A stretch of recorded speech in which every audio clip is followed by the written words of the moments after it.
going to be like the last ones to see Tana, so I'm pretty thrilled about that. And we're going to be like that little cherry on top, so that little whipped cream fluff frosting. Is it worth it? Hell yeah, it's worth it. Let's go and take a picture because this camera's like for the future.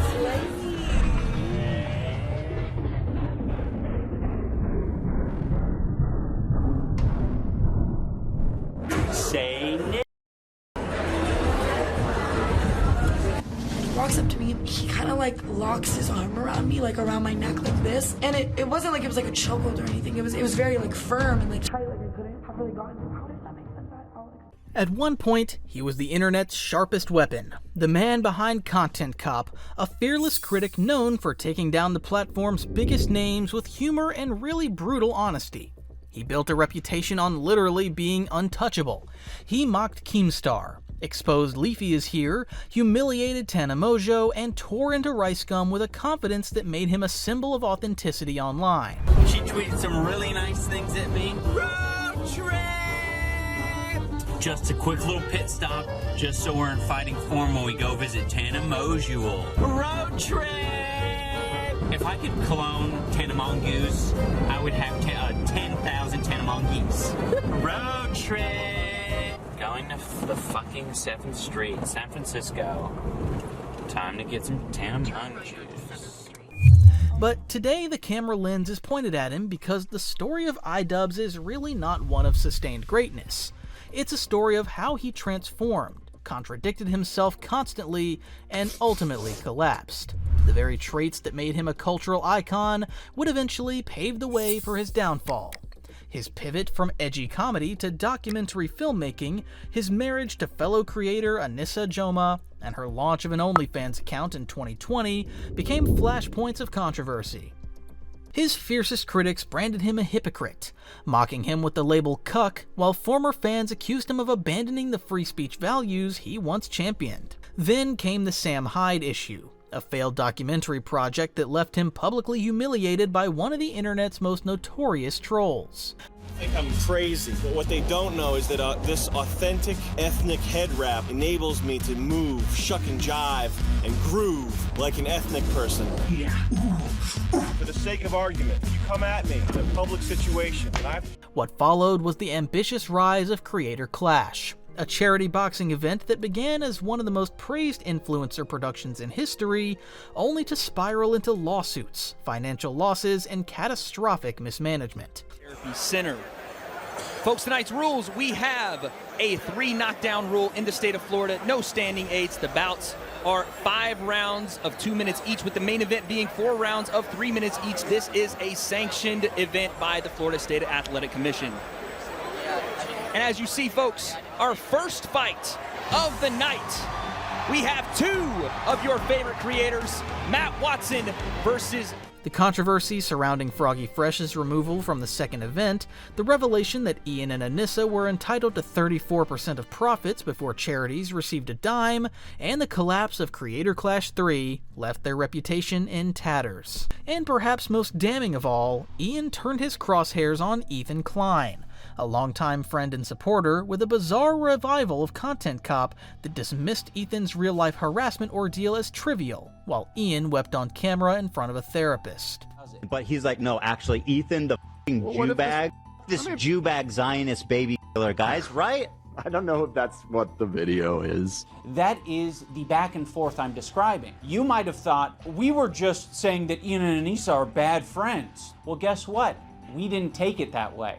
It was a betrayal that stunned the YouTube community and seemed to cement iDubbbz's fall from grace. So from the heights of Content Cop to the humiliation of being outplayed by Sam Hyde, from million-dollar charity events to losing hundreds of thousands, and from fearless critic to internet laughingstock, this is the rise and fall of iDubbbz. In 2012, Ian Carter quietly stepped into the chaotic world of YouTube. Like many aspiring creators of the time, his first uploads were simple gaming commentaries, let's plays, reaction-style narration, and offhand banter laid over low-stakes gameplay. These early videos failed to generate much traction, often blending into the sea of near-identical uploads flooding the platform. The content was mediocre by Ian's later standards, and over time, much of it was scrubbed from the internet. To the casual viewer, there was little to suggest that this unremarkable channel would soon produce one of YouTube's most feared and influential figures. The turning point, however, came in 2014 with a series called Kickstarter Craps. Here, Ian found his voice. The format was simple but deadly. He just had to pick a poorly conceived crowdfunding campaign, dissect its absurd promises, and deliver the critique with sharp satire and unapologetic mockery. Ian wasn't just criticizing failed projects, he was ridiculing the entitlement and delusion of people trying to cash in on gullible internet users. Hello everyone, and welcome back to more Kickstarter crap. Today the piece of crap that we're looking at is called Paintball Panda, The Bamboo Tales, your new everyday game. We're going to be talking about some of the features we've got in the game, and we've got a few photographs that are going to be dubbed in this as well. We don't want to go too far into anything because we don't want to have to spoil anything for you. It's going to be a surprise. So I'm going to go ahead and introduce Junior here in a second. I'm involved with level organization and recuperation here at Panda Studios, but I really don't want to get too much into detail. Let me pass it over to Kenny. What's up, dudes? This is Kenny. I'm in charge of free-form elements and tones and shades here at Panda Studios. I don't want to get too much into the details, into the nitty-gritty, but you could definitely expect a lot of different shades and tones in this game. So with that, I'll pass it over to my buddy, Bruce. Yo, what's up, guys? This is Bruce. I'm in charge of visual editing and software integration here at Panda Studios. You know, we got a lot of elements to introduce in this game and a lot of features, but I really don't want to get too much into detail, so let me pass it over to Freddy Krueger. Whether it was shoddy products, laughably vague pitches, or outright scams, Ian's dry delivery and cutting humor gave audiences something new in a landscape dominated by safe, superficial commentary. About it, and one of the reasons behind it, which is what they say, is that they don't want to spoil it, and I'll read a little bit from their description to give you an idea of what they're talking about. Please view my video. The video has all hand-drawn sketches photographed in order to keep from spoiling any of the actual game. I did not want to release any of the digital remasters of them. And read my story, anything is helpful. So, Kickstarter Craps established the foundation of what would become the iDubbbz persona. Blunt, confrontational, and laced with a self-awareness that gave him an edge over competitors. This was no longer background noise in the YouTube algorithm. Ian Carter had carved out his first real niche and has taken on the role of a satirist, unafraid to embarrass his targets no matter how petty or ridiculous the subject matter. By 2015, the iDubbbz universe had split into distinct lanes. The main channel for investigations and takedowns, and the side channel for problematic palate cleansers like bad unboxings and low-stake food reviews. the snack that we're looking for today is the dill pickle. North American dill pickle. We're gonna go deeper. They tend to hang out where it's the wettest.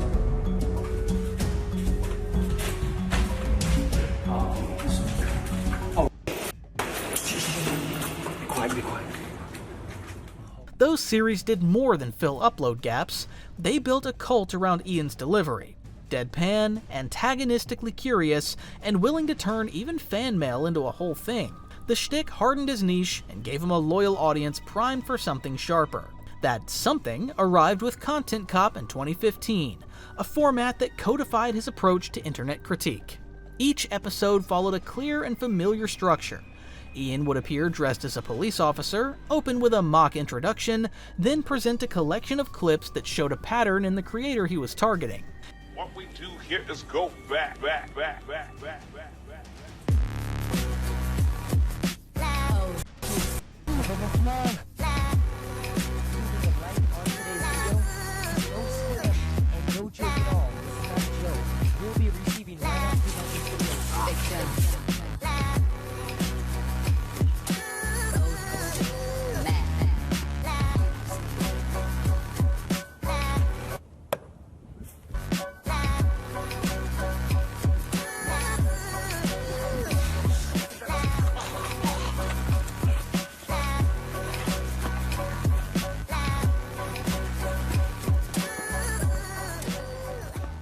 He would analyze their behavior point by point, exposing hypocrisy, laziness, or contradictions, while mixing in jokes and skits that made his criticisms hit harder. Who is this cute little lesbian, and how tight is her pussy? Yo, what's going on, everybody? Receding hairline here. I'm sure you guys went and saw the Leafy response video already, where he systematically dismantled each and every one of my arguments. Don't look at me, don't look at me, don't look at me.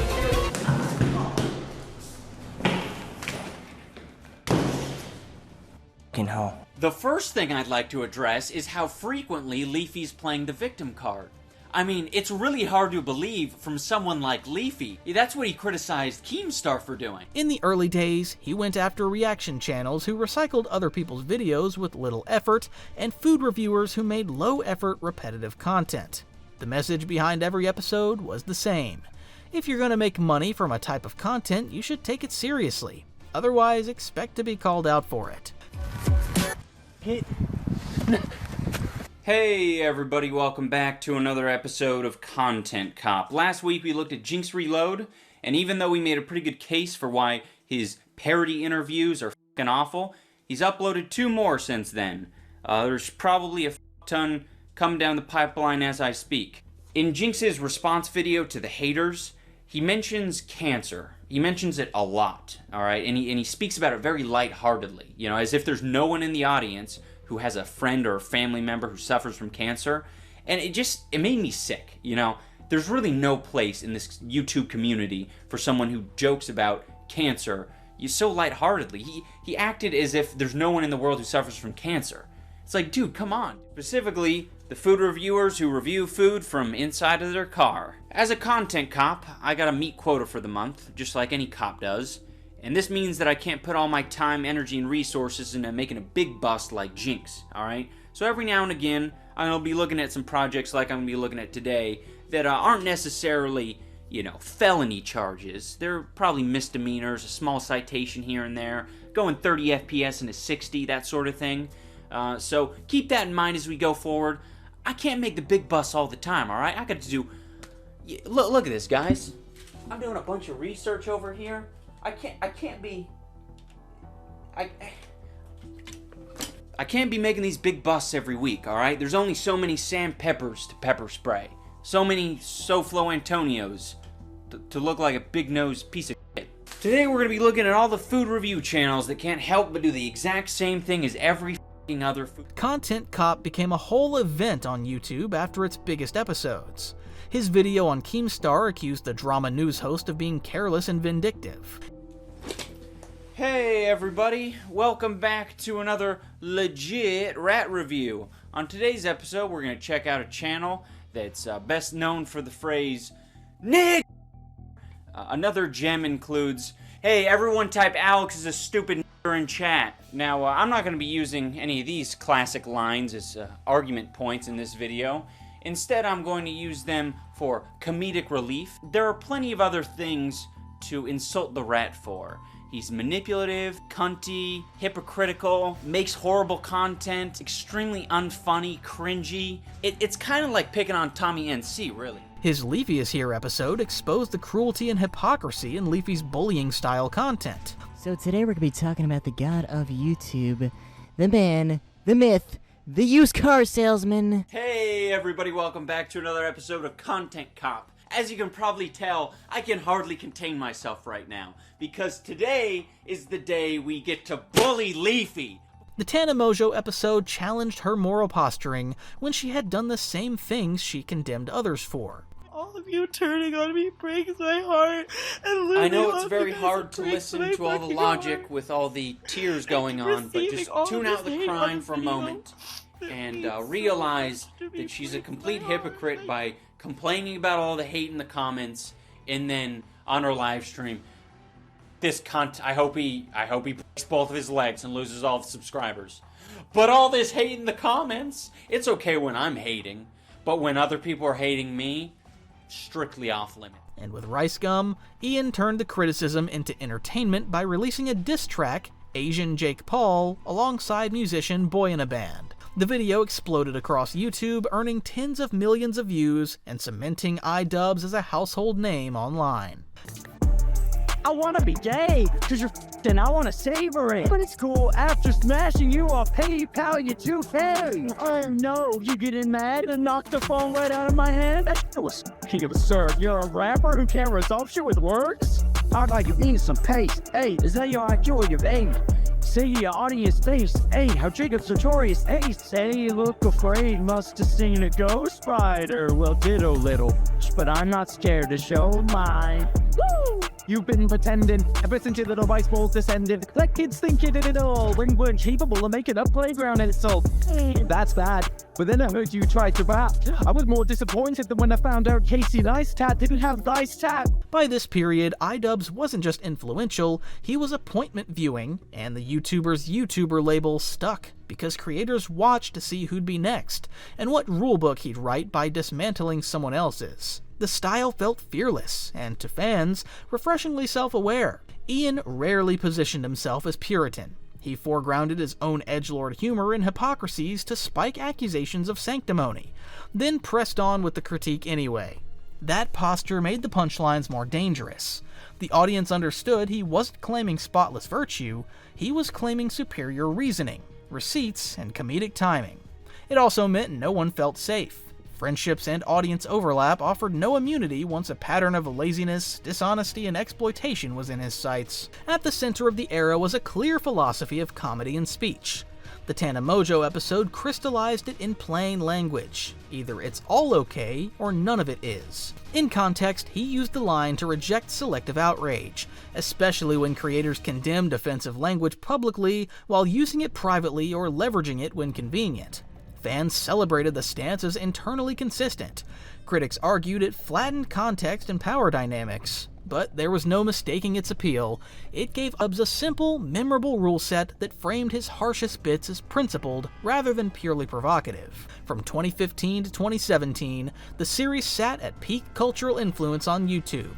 The channel gained millions of subscribers, individual episodes clocked 8-figure view counts, and the Content Cop uniform itself became a memeable artifact of the platform's golden age of creator-on-creator accountability.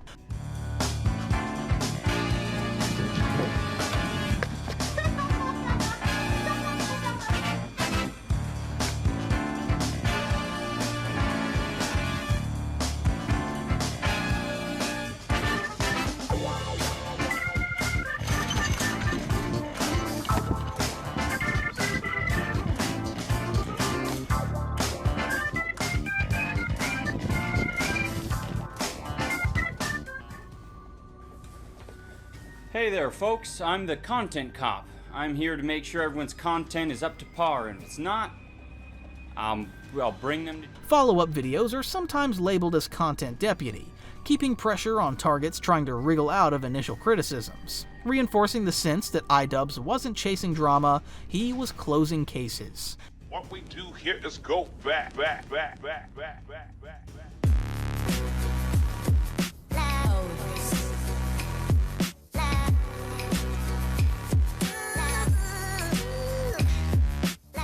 By the end of 2017, Ian Carter had built more than a hit series, he'd established an enforcement mechanism inside creator culture. Bad unboxings and food reviews made the audience laugh. Content Cop made the whole ecosystem look over its shoulder. In 2016, at TwitchCon in San Diego, Ian Carter's life took a turn that would profoundly shape both his personal trajectory and professional reputation. It was there that he met Anisa Jomha, a Canadian streamer who would later become his wife. Their first interaction was born out of the same kind of online banter Ian had cultivated on Twitter. Memes, spam tweets, and inside jokes. Anisa recalled in a later Q&A video that she reached out because Ian seemed bored, and what began as casual messages quickly evolved into a relationship. At first, fans welcomed the pairing. To an audience used to seeing Ian primarily as the sardonic, abrasive host of Content Cop, the relationship seemed wholesome. Anisa was open about her support for his content, even appearing in videos where she stood by his edgy critiques of figures like Tana Mongeau and RiceGum. At this early stage, many saw her presence as stabilizing, a sign that Ian had found companionship without compromising his creative edge. But Anisa carried her own online history, one that critics would weaponize almost immediately. She had been branded in the early Twitch community as a booby streamer, which is a dismissive term used for women who gained attention by leaning into sexuality on stream.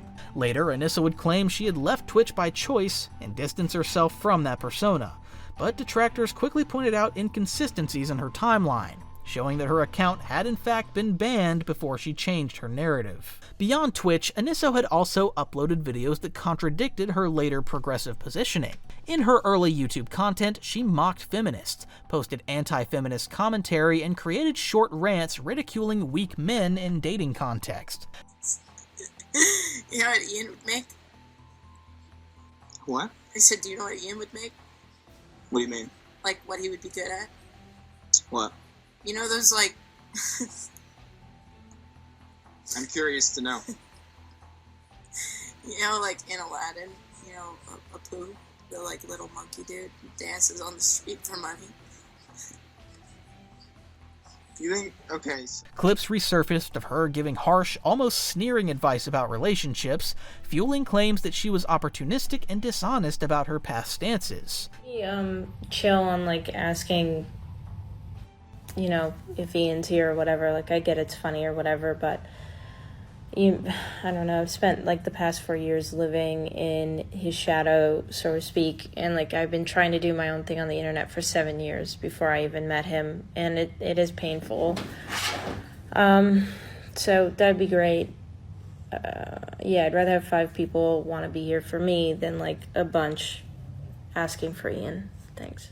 Discord leaks added fuel to the fire. Logs showed her expressing insecurities about relationships, inconsistencies about her own story, and a pattern of embellishing or shifting details depending on the audience. Ian told me I should ignore this comment, and I probably should. When the drama was going on, that's all we did was ignore shit like this, and it worked out like pretty well, but it's really hurting me, and it's been hurting me for a long time, and I at least want to like clarify or talk about this in general. So yeah. Basically, the reason why this guy is commenting that is because there were like Discord messages that were leaked from like 2016, 2017 of me venting to people who at the time I thought were friends about Ian, because we were going through a huge, like, monumental fight. We were going through a lot because, believe it or not, like, dating for somebody like Ian is very difficult. I mean, that shouldn't surprise you. During those Discord messages, I was so emotional. I said shit that I didn't mean. I called him selfish. I said that his room was messy, which, like, does it surprise you that Ian's room is messy? No. Was it good? No. I really regret it. I'm super embarrassed, and I'm sorry. By late 2016 into 2017, Anisa had become more than just Ian's girlfriend. She was now a central figure in his evolution. Whether fairly or not, audiences began attributing Ian's softening tone and eventual departure from edgier content to her influence. The wholesome relationship that once earned fan support had, in the eyes of many, become the fault line dividing old iDubbbz from the newer, more self-reflective version that emerged in the years to follow. By 2018, the landscape of YouTube had shifted dramatically. The adpocalypse fallout was still reshaping what content could thrive on the platform, and iDubbbz's trademark edgelord persona felt increasingly incompatible with the new rules. After years of wielding Content Cop as the internet's sharpest scalpel, uploads slowed, and when they did arrive, they revealed a different Ian. The loud, fearless critic was fading into the background, replaced by a creator searching for a new form of relevance. That new form came in the shape of documentary filmmaking. Rather than lampooning creators from a distance, Ian began embedding himself into their lives, capturing their struggles, quirks, and eccentricities with a more cinematic eye. His first major swing was Full Force, a feature-length documentary about Airsoft Fatty, an overweight Star Wars enthusiast and amateur content creator from Michigan. The film dove into Fatty's life, his health problems, friendships, obsessions, and the sad comedy of his environment. What might have been a cruel takedown in Ian's earlier years became something far more nuanced, part satire, part human study. Holy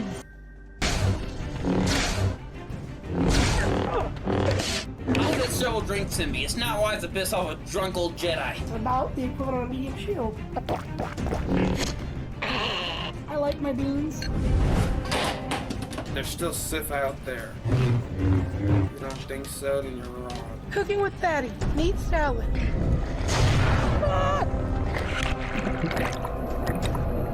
You're funny if you think you could take mine from me.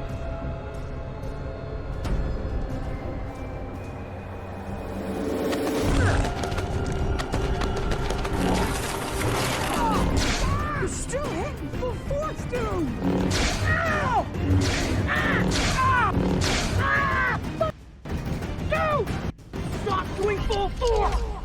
Full Force was a massive success, pulling in over 25 million views and quickly becoming the most watched video on Ian's channel. Critics and fans alike praised the project's production value, storytelling, and balance of humor with empathy. For many, it proved Ian wasn't just a provocateur, he was capable of creating work that could stand alongside mainstream documentaries while still carrying the iDubbbz wit. Emboldened, Ian followed up with Ice Cream Man, a documentary centered on Dax Flame, a once famous YouTuber whose socially awkward persona made him a cult figure during the platform's early days. The film explored Dax's attempt to reinvent himself and find footing after years of obscurity. It's December 6, 2006, and, well, let me just start by saying I'm happy to see you. Who is Dax Flame? Dax Flame is an enigma. I did see Sophie on the hallway today. I find him to be one of the most interesting people I've ever met because I feel like there's so much more going on that he doesn't talk about. I just said, do you want to go to the dance with me? She said, I don't know you. I think that was the whole draw of Dax Flame. Is it real or not? Right. You know? I met Mr. Dax Flame. I opened the window this morning, but I think I closed it now. Coolest kid I've ever met. Oh my god. So cool. And, real. Yes, quite real. You know, when I think of Dax Flame, it's almost this sense of disruptive, socially awkward content. Oh god. Though it earned a respectable 5 million plus views, it didn't generate the same resonance as Full Force. Many felt that Dax lacked the chaotic charisma of Airsoft Fatty, and the project seemed to show how hard it was to bottle lightning twice. But the success was undeniable still. These two projects signaled Ian's pivot from edgy critic to serious documentarian. He had gone from tearing people down with savage edits and biting satire to presenting creators in all their contradictions, letting the audience form their own judgments. It was a move that divided his fanbase. Some praised the ambition and maturity, seeing Ian as an artist evolving beyond the shock jock label. Others mourned the loss of the old iDubbbz, the one who declared either it's all okay or none of it is, and wasn't afraid to torch reputations with a single upload. By the end of 2019, Ian Carter had made his choice clear. Content Cop was dormant, the edgy persona was gone, and iDubbbz was now in the business of documentaries. But while the pivot earned him critical praise, it also planted the first seeds of the audience split that would haunt every step of his career moving forward. You see, in March 2020, the carefully balanced image Ian Carter had been cultivating since his transition into documentary filmmaking collapsed under the weight of one announcement. Anisa Jomha launched an OnlyFans account. There were so many accusations of hypocrisy and betrayal. For years, Ian had built his reputation on savaging dishonesty and inconsistency, positioning himself as the YouTuber who would hold others accountable without fear. Now, critics argued, he was being exposed as the very thing he once ridiculed. Memes branding him a cuck spread like crazy, flooding Twitter timelines and YouTube comment sections. What had once been a fiercely loyal audience suddenly turned on him, seeing his defense of Anisa not as admirable loyalty, but as weakness. Ian didn't stay silent. He responded by speaking directly to his audience and rejecting the criticism outright. He reframed sex work as a valid and legitimate form of labor, arguing that there was nothing inherently shameful about Anisa's decision. He dismissed those mocking him as immature, claiming that their outrage said more about their own insecurities than it did about his relationship. While the reception of this was a bit uneven, the most surprising of them all was when one of his ops from his earlier days, LeafyIsHere, took the opportunity to take jabs of his own. But instead of quelling the outrage, Ian's response poured fuel on the fire. Longtime fans who had once rallied behind his either everything is okay or nothing is philosophy now accused him of selective morality. They claimed he had no problem mocking others for personal choices, yet suddenly demanded empathy and understanding when it came to his own life. To them, this was evidence that Anisa had reshaped Ian into someone unrecognizable. He was now more controlled, hypocritical, and unwilling to apply his old standards to himself. The backlash didn't just bruise his reputation, it created an inflection point. For the first time in his career, the fan base fractured. One side defended his maturity, praising him for standing by his partner and rejecting the toxic edgelord persona. On the other side, the larger and louder faction saw it as proof that Ian Carter, once the YouTuber's YouTuber, had fallen from grace. But that wasn't all. If Ian Carter's career had already been shaken by the OnlyFans fallout, the next chapter nearly broke it.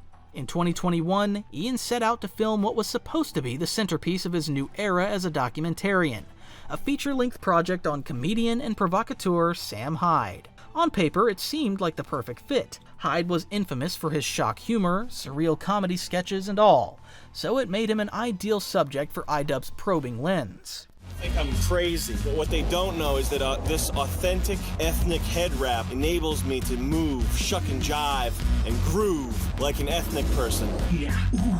For the sake of argument, you come at me in a public situation, and But almost immediately, the project spiraled into disaster. Hyde and his crew saw Ian coming a mile away, and rather than cooperating, they decided to turn the tables. What followed was an elaborate series of staged humiliations. First, a fake girlfriend was introduced to mislead Ian. Rooms were staged with bizarre props and contrived chaos.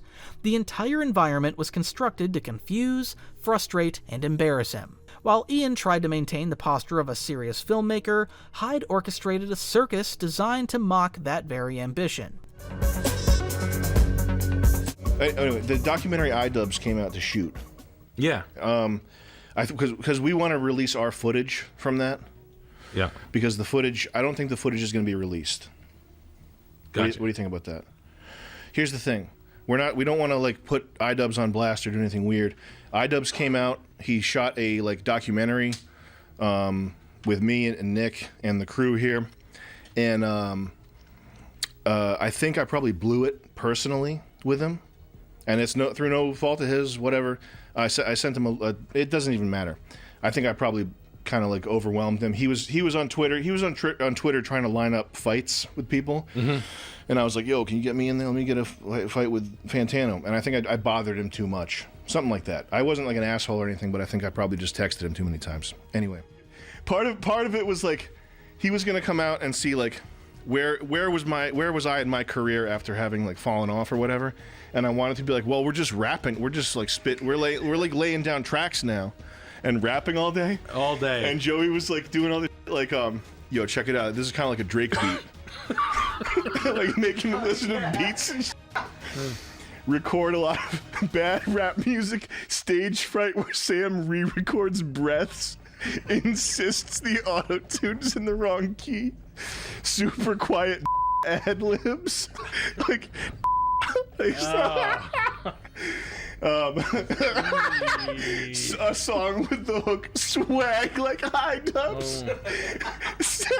Stage fight over who gets to use the alias Cream Boy. Keep fucking up takes and blame someone else. Oh man. Then came the coup de grace. Before Ian could even release his version of the documentary, Sam Hyde preemptively uploaded his own cut of the footage, edited to maximize Ian's awkwardness and paint him as hopelessly out of his depth. And the problem is that we shot a ton of funny stuff. And we took like 2 weeks of our time and shot a bunch of shit that's like really awesome. And we spent like, we rented all that shit. We rented a T-Rex. Spent fucking $15,000 on things. So we got to release our footage. Yeah. So that's what we're gonna do. Here's what happened. Jet's cutting it up, and it's not to like. This what happened. It's not to make iDubbbz look stupid or anything, or like do anything like burn. We took your documentary footage and released it first, dude. No, it's just like we spent $15,000 on this. Yeah. We took 9 months to make or it's been 9 months, and there's no communication, and we did we spent 2 weeks of time. That's what I'm more worried about. So. We're just going to cut together our footage in like the funniest way. We're not going to try to make anyone look bad. We're going to take whatever's funny moments, make a cool cut out of it. So I think that's. I would do that. I think that's fair. If I spent $15,000 on something, is that fair? The internet latched onto Hyde's version, and overnight, Ian became the punchline of his own project. By the time his official cut, Getting Away With It, dropped, the damage was done. audiences found it meandering, confused, and flat compared to Hyde's tight, mocking counter-narrative. The release is judged to have failed spectacularly, and for many viewers, it felt like the moment Ian had been decisively outplayed. The fallout was catastrophic, but more importantly, it created a rivalry that would haunt him.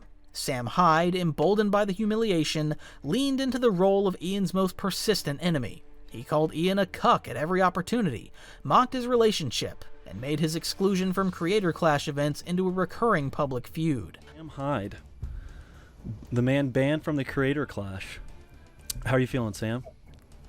Banned again, blacklisted again. No fun for me. Yeah, I thought it was funny. I didn't get all expense access. I thought it was funny how Hyde didn't just embarrass iDubbbz, he ensured that the humiliation would follow him for years to come, poisoning his fan base's perception of him even further. A few years later, by 2022, influencer boxing had become this huge thing and had morphed into one of the internet's strangest and most lucrative events. With names like Jake Paul and KSI transforming the once joke concept into legitimate pay-per-view attractions, the scene was ripe for innovation. Ian Carter and Anisa Jomha saw their opportunity. Rather than chasing personal glory or clout, they announced Creator Clash, a boxing event built around one core promise: charity first. Ladies and gentlemen, welcome to sunny Tampa, Florida. We are in the Yuengling Center tonight. Built in 1980, but we're bringing it to you in 2022 for the Creator Clash, where all of your favorite content creators will be settling their differences, not with the camera, but in the ring with gloves on. Folks, I cannot wait to see these creators go at it. This is the Creator Clash live from the Yuengling Center. I am your host, Wade Clements from The Wade Concept. To my right, I have one of the most recognizable men, not only to this crowd here, but to you at home, Moist Critical. I'm super excited to be here. This is probably the first. The idea was rather quite simple. Instead of celebrities pocketing millions, all profits would be donated. Fighters would be drawn from across the YouTube, Twitch, and creator spectrum, would be paid respectable stipends of $15,000 to $20,000, enough to cover training and expenses, but the real goal was raising money for good causes. This framing gave Creator Clash an edge over the cynical, cash grab reputation that surrounded most influencer boxing. The gamble worked. On fight night, 100,000 people bought the pay-per-view, and the event raised over $1.3 million for charity. The card featured a diverse mix of creators: Harley Morenstein of Epic Mealtime, Dr. Mike, Aaron Hansen from Game Grumps, and more delivering surprisingly entertaining fights. Production was smooth, the fighters looked prepared, and the event quickly gained a reputation as the best-run YouTuber boxing show to date. When you're just going to the gym, and to me, this is like a challenge. Like, I don't know what to expect, so I have to give it my all. We are here with Dr. Mike for the True King, the main event of all the boxing matches for tonight. Doctor, what's your diagnosis for tonight? The diagnosis is I'm about to prescribe these hands. Okay, very good. The lights are shining bright. It's very, very intense. There's a lot of pressure out there. How do you feel going into it? Pressure? We prepared. I got my crew here. They told me what's what. I'm ready to go. All right, there's a lot of hype. There's been a lot of hype for this. iDubbbz has been trying to get something like this going for months and months before it finally actually happened. You stepped up to the plate. What was the deciding factor? What really made you want to go for it? I've been boxing ever since I lost my mom in medical school. And when I started, I dreamt of it. For Ian, it was validation.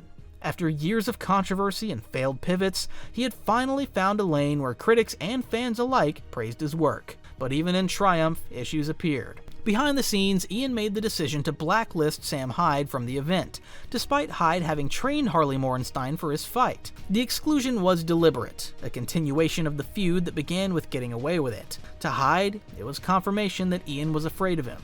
But to Ian, it was about protecting the event's image from a provocateur who thrived on controversy.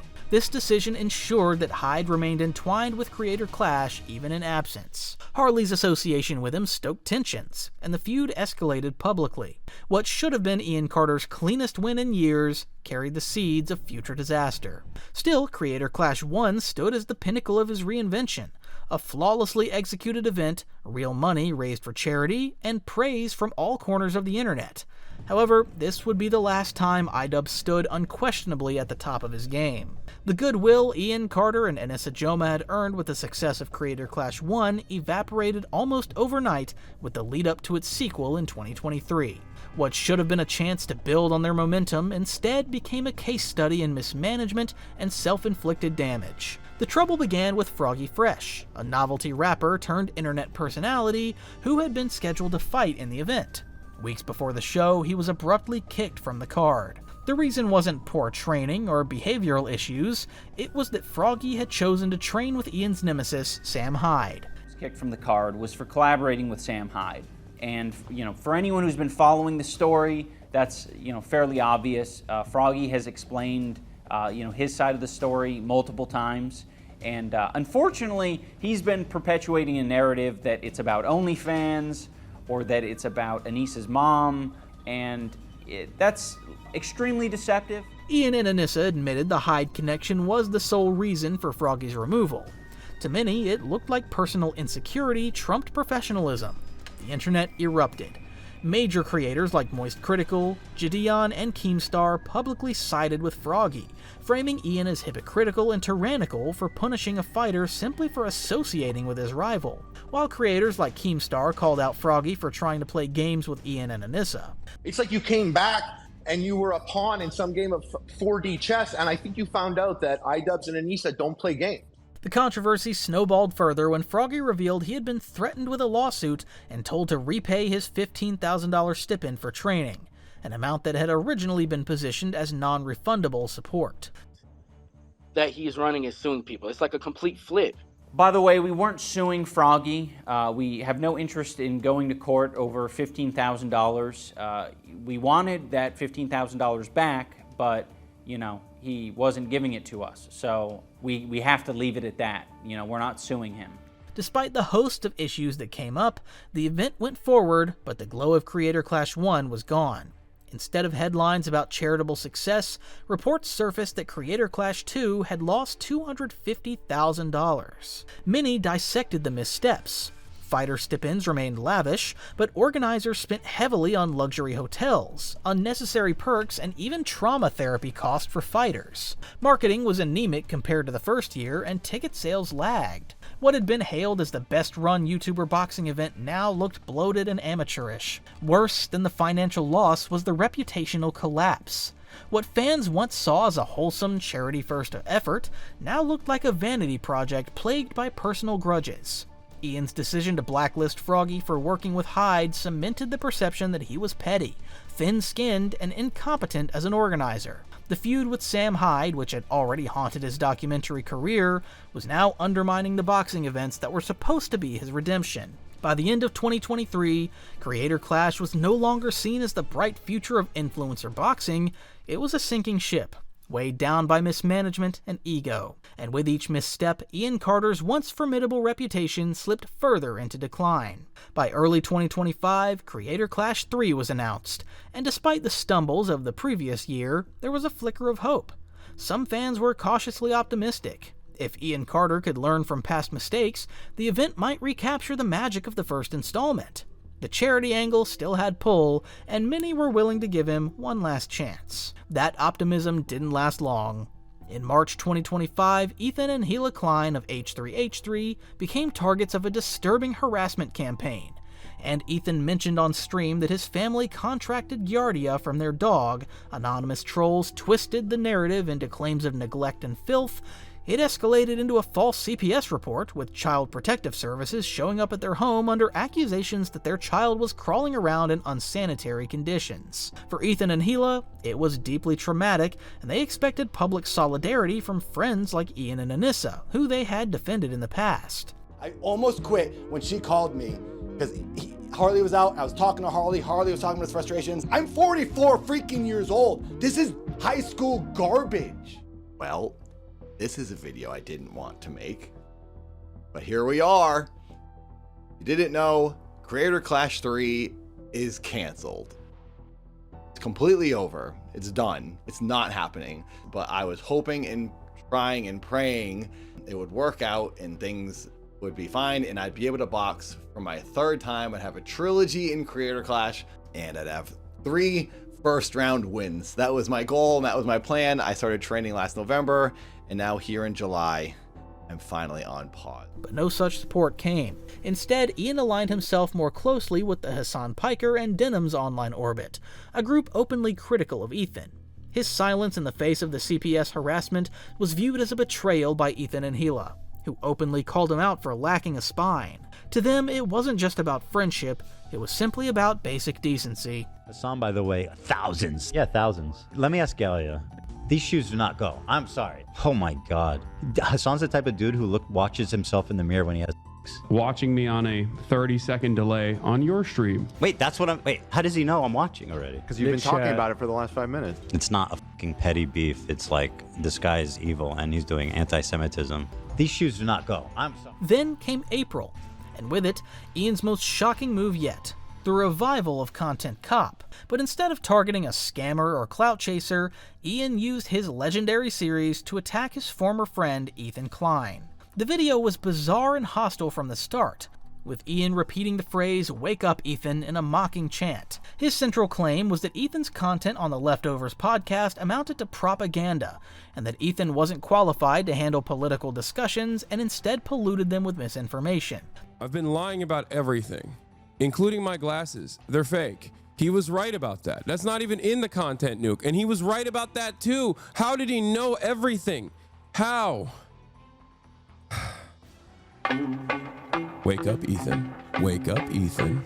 Ethan, wake up. Wakey, wakey, Ethan. Wake up, Ethan. Wake up. Time to be awake, Ethan. Wake up, Ethan. This is no longer a dream. This is a nightmare. Wake up. Ethan, the dumb is telling you to wake up. Wake up, Ethan. Wake up. Wake up, Ethan. Ethan, wake up. Wake up. Since anyone? Just wake up. Wake up. Wake up. Wake up. Wake up, Ethan. I'm not gonna do a react content yet, chat. I'm the same. Nobody's telling you to wake up, Ethan. Yummy, I love Sabra. The most striking omission was Ian's refusal to acknowledge the CPS incident, the very reason Ethan had criticized him. Instead, he framed Ethan and Hila's outcry as an overreaction and dismissed their trauma entirely, focusing only on how their criticisms hurt him. The video spiraled further when Ian brought in therapist Dr. Kirk Honda to analyze Ethan's behavior. This led to an overwhelming amount of hate. Within days, the video amassed thousands of hateful comments as the fans were roasting Ian relentlessly. Once the ultimate internet critic, he now looked like a man weaponizing his old format to lash out at a friend who had once stood by him. What was meant to be a career-defining comeback for Content Cop instead marked a new low. The betrayal of Ethan Klein, coupled with the disastrous optics of crying on camera while dismissing real harassment, left Ian Carter more alienated than ever. The decline was, at this point, undeniable. The blowback to the Ethan Klein Content Cop quickly bled into the already shaky foundation of Creator Clash 3. What little optimism fans had held on to began to unravel as the event itself collapsed in real time. The first major blow came when Harley Morenstein, one of the marquee fighters from the inaugural Creator Clash, announced he was dropping out. Although he never gave a full public explanation, speculation tied his exit to Ian's political affiliations and the bitter fallout with Ethan. Days later, Lena Ayad, another fighter on the card, also pulled out, leaving the lineup thinner and less appealing. Behind the scenes, ticket sales were a disaster. Organizers quietly removed entire sections of seating to make the venue appear less empty. What had once been a sellout success was now visibly struggling to fill the room. In a scramble to save face, Ian began DMing random creators, trying to recruit replacements for the fighters who had abandoned ship. Almost universally, the answer was the same: no. Rather than de-escalating, Ian chose to escalate. In May 2025, he released a follow-up video, a so-called content deputy aimed at doubling down on his feud with Ethan. Instead of addressing fan concerns or acknowledging his missteps, Ian insisted that Ethan was responsible for the backlash against Creator Clash. Ian and Anisa, masters of putting on an event. He's reposting random troll accounts that are very easy to vet. If you click on this profile, it has a bunch of Sam Hyde adjacent posts, and it just hates Anisa and I. Come on, dude, you're one step away from calling me a cuck. Just take the plunge. He's highlighting this post that equates Creator Clash to a crypto rug pull. He's saying the event is gonna be worse than TanaCon. Can't wait for them to blame us for their failed event. Don't worry, Ela, I'm not gonna blame you guys for anything Creator Clash related. I know you're terrified of taking accountability for anything, so that will rest solely on my shoulders. But I can't speak for the internet. The internet might actually blame you guys for it. Now with this recent revelation... The most damaging part of the video came when Ian attempted to rationalize the CPS call against Ethan and Hila, suggesting that it was a reasonable concern given Ethan's on-stream comments about his child and their dog. For many, this was the ultimate betrayal, excusing a false report that could have endangered a friend's family. That is the back and forth I'm describing. You might have thought, we were just saying that Ian and Anisa are bad friends. Well, guess what? We didn't take it that way. He then dismissed the overwhelming 500,000 dislikes on his original content cop as fabricated, claiming that dislike extensions were unreliable and that the numbers were fake. By this point, the response was merciless. He started getting mocked relentlessly. Creator Clash, once the crown jewel of Ian's reinvention, now looked less like a charity milestone and more like a public implosion. The final nail in the coffin for Ian Carter's reinvention came not from a feud or a poorly received video, but from later revelations that stripped away the very premise of Creator Clash itself. The event, sold to fans and fighters alike as a selfless act of charity, was suddenly exposed as something far murkier and far more self-serving. Reports surfaced that Ian and Anisa were entitled to 34% of all event profits before any money reached charity. For supporters who had donated or bought tickets under the assumption that the show was a non-profit effort, the news was devastating. It transformed the narrative from YouTubers fighting for good causes into a vanity project disguised as philanthropy. Former commentator Wade Plemons added fuel to the fire when he confirmed suspicions that Creator Clash had been structured less like a charity fundraiser and more like a VidCon-style influencer party. According to Wade, the branding may have emphasized charity, charity, charity, but behind the scenes, the focus was on the show itself. Flying in hundreds of creators, providing luxury accommodations, and turning the weekend into a networking retreat under the guise of altruism. To finish. And that is, at the very least, a lack of communication. At the very worst, a full-on scandal. So let's break this entire thing down and talk about what went wrong with Creator Clash. There's a lot of things that we want to talk about, but first and foremost, we want to announce that Creator Clash 3 is moving dates and locations. October 25th, 2025 is the new date for Creator Clash, and now it is taking place at the Hollywood Palladium here in Los Angeles, California. Well, thank you. Wow. We don't have hype men, so I guess that's... with that comes a couple questions about ticket sales. A lot of people bought tickets for the Amelie Arena show. All those will be refunded. The first thing I want to break down for you here is I happen to know the Hollywood Palladium. I'm going to do this video from the perspective of... Trainers who worked with Ian revealed even more damning details.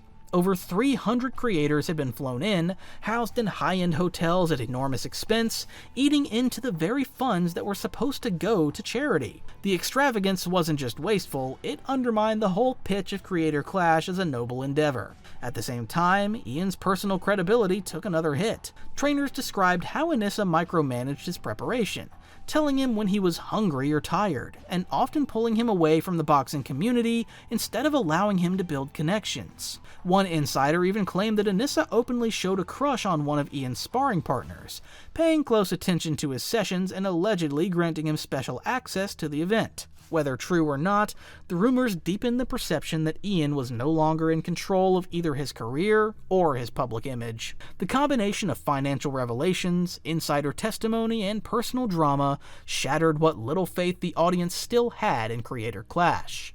The charity brand was destroyed. By mid-2025, the illusion had collapsed completely. Creator Clash was no longer a beacon of hope, it was a scandal. And Ian Carter, once the YouTuber's YouTuber, stood exposed as the face of it. To make matters worse, among the strangest and most telling chapters of Ian Carter's downfall came not from a mainstream critic or a longtime rival, but from someone who had once been firmly in his corner. Nathan Barnett. Barnett wasn't just another YouTuber, he had fought in Creator Clash, supported the mission, and publicly praised Ian's vision when the event was still seen as groundbreaking. But as the financial mismanagement, hypocrisy, and personal controversies piled up, even Dad could no longer stand by. He turned critic, openly calling out Ian and Anisa for their hypocrisy and mismanagement, demanding transparency about where the charity money had really gone. It's completely over. It's done. It's not happening. But I was hoping and trying and praying it would work out and things would be fine and I'd be able to box for my third time. I'd have a trilogy in Creator Clash and I'd have 3 first round wins. That was my goal and that was my plan. I started training last November and now here in July, I'm finally on pause with training because Creator Clash 3 is completely done. And even though Creator Clash 3 isn't happening, there still is going to be an effort to raise some money for the charity. What made Dad's critique especially cutting was that it didn't come from an outsider looking to score points, but from a former ally and participant. His words carried weight. If even those inside the Creator Clash family had lost faith, what argument was left for the loyalists still defending Ian? Barnett went further, issuing a direct challenge. He wanted to box Ian himself, framing it as a red panty night, the MMA slang for a lucrative career-defining bout. Dad suggested that fighting him could be Ian's last chance at redemption. The offer was both sincere and humiliating, a chance to settle things physically, but also a public acknowledgement that Ian's reputation had fallen so low he needed a circus fight to restore it. Meanwhile, Dad's eccentric style took on symbolic weight. The surreal, almost nightmarish tone of his critiques mirrored the bizarre trajectory of Ian's own decline. By this point, the shift was undeniable. Even the loyal defenders had turned. To fans, to fighters, to peers, Ian and Anisa were no longer the scrappy underdogs who had turned influencer boxing into a charitable spectacle. They were seen as frauds, clinging to a collapsing empire, surrounded by enemies and critics who once called them friends. The Dad Challenge wasn't just another feud in a long list of feuds, it was the embodiment of how far Ian Carter had fallen, from a feared critic to a man being begged to fight for the chance to prove he still mattered. By 2025, the decline of Ian Carter was no longer speculation. It was visible in hard numbers, on camera, in every attempt he made to remain relevant. Once the YouTuber's YouTuber with millions hanging on his every upload, Ian's empire had withered to a shadow of its former self. The stats told the story plainly. Despite a channel boasting over 7 million subscribers, Ian's live streams now pulled barely 400 viewers. His uploads were reduced to minor curiosities at best and punching bags at worst. A recent video, Are You Scared of Immigrants?, was widely mocked as tone-deaf, directionless, and lobotomized. In a desperate bid to reclaim authority, Ian released a video titled Coming Clean. Rather than acknowledging his role in the damage, he used it to defend Anisa and double down on his existing narrative, that critics were overreacting, that the OnlyFans hate and Creator Clash controversies were unfair, that he was misunderstood. Today, I'm going to be doing the thing that everyone tells you not to do, and that is feed the trolls. One of the more important things that I want to talk about is my relationship with Anisa. I love Anisa. I love everything about her. I've only grown to love her more with time, and a lot of people online don't see it that way. For me, it's very obvious. I thought more people would be able to catch on. I am quiet, stoic, not talkative. She is the opposite of that. She is loud, very talkative, social. People struggle. Live appearances only deepen the embarrassment. On streams, Ian appeared awkward, low energy, and uncomfortable. A far cry from the quick-witted, self-assured presence of the content cop era. Fans mocked his delivery, noting how lifeless and drained he seemed compared to the ferocity that once defined him. Every attempt to engage came off as hollow, reinforcing the narrative that the old iDubbbz was gone for good. Meanwhile, his metrics bled out. Subscriber growth was negative month after month. The once proud Creator Clash, already battered by scandal, was postponed indefinitely. Its brand so toxic that even fighters no longer wanted to be associated with it. The arc was complete. Ian Carter had gone from the fearless critic who set YouTube's tone in the mid-2010s to the internet's favorite punching bag, a man undone by hypocrisy, feuds, and his inability to reconcile his past persona with his present choices. Where he had once wielded satire like a weapon, he now found himself on the receiving end of the same mockery, a relic of an older YouTube era who could no longer command respect. The collapse of iDubbbz was not a sudden implosion, but a slow, grinding erosion. One scandal, one betrayal, one bad video at a time, until there was nothing left but the ruins of a reputation.